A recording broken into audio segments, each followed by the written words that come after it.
Welcome.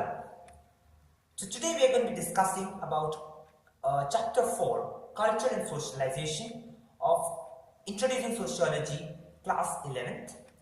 And this chapter will be covered in 4 parts. So I hope you enjoy these lectures. So if you like them, just drop a like and share this video to as many people as you can. So let's start off. In this lecture, we understand what exactly culture is. Now, when we talk of culture, it basically it alludes to the way of life. Now, what sociology does is, sociology studies the social context of these cultures. So, how it affects us as social beings and how it affects the society in general.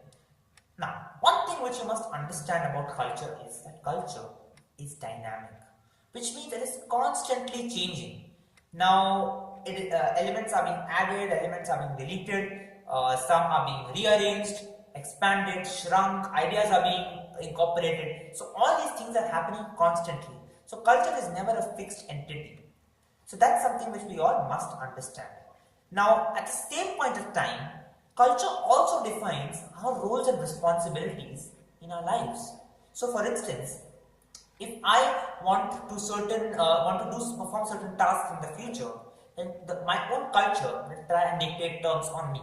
Now, this is what is called a dialectic relationship. So, dialectic basically means a series of opposing factors which are falling on me.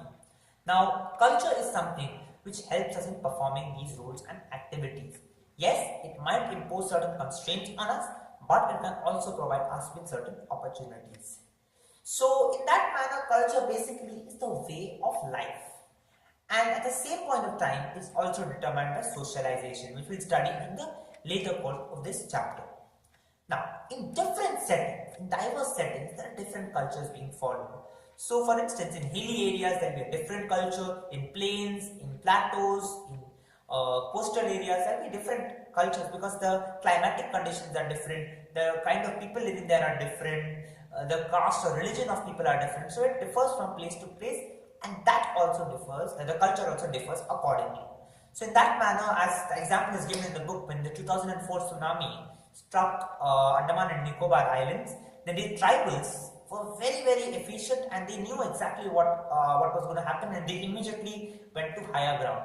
Whereas the officials and the fishermen were caught unaware when this kind of a tsunami came, and a lot of destruction and loss of lives took place in that area. So it is never true that scientific growth or technology makes any culture superior. Culture is superior on the basis of how people react to the strains imposed by the environment and by climate. So in that manner, the tribals were much more suited to that area and they knew exactly what was going to happen. So they were well equipped. That is about diverse settings and different cultures and how they determine the lives of people. Moving on, the definition of culture, the sociological definition of culture. Now, one thing which you have to remember is we often say that, oh, that person has a good culture, that family has a beautiful culture, and this family compared to this does not have a good culture. This is a common sense belief, and there's always a difference between a common sense belief and a sociological belief. Now, sociology basically focuses on on getting scientific evidence, and at the same point of time on understanding how the society is affected as a whole, and on treating all kinds of societies as equal. So no culture is good or no culture is bad, but every culture is equal in front of a sociologist's eyes. So there are various definitions given by various sociologists and theorists. The first one is Edward Tyler, who said that culture or civilization, taken in its wide ethnographic sense, refers to the various values, morals, laws, knowledge, art, etc., which are inherited by a man in the course of life, and also the habits which are inculcated in the course of life. So, as you can see here, except for art, everything else is non-material. So, he's focusing on non-material things, and that's very important to understand. Bronislaw Malinowski from Poland also said that culture refers to inherited artifacts, goods, values, morals, etc.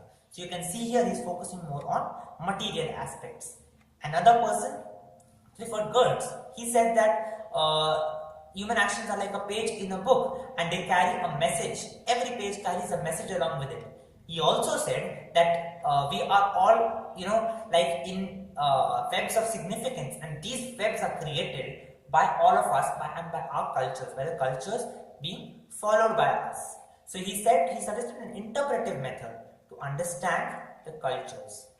Now, Leslie White was another person who suggested that human beings add meaning to objective reality.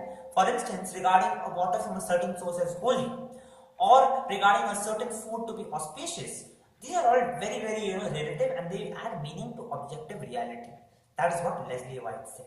So you can see how thought process also varies from one person to another because of the situations which they lived in. So this is what culture is. I hope you enjoyed watching this video. Let us meet in the next video where we will discuss further about the three dimensions of culture.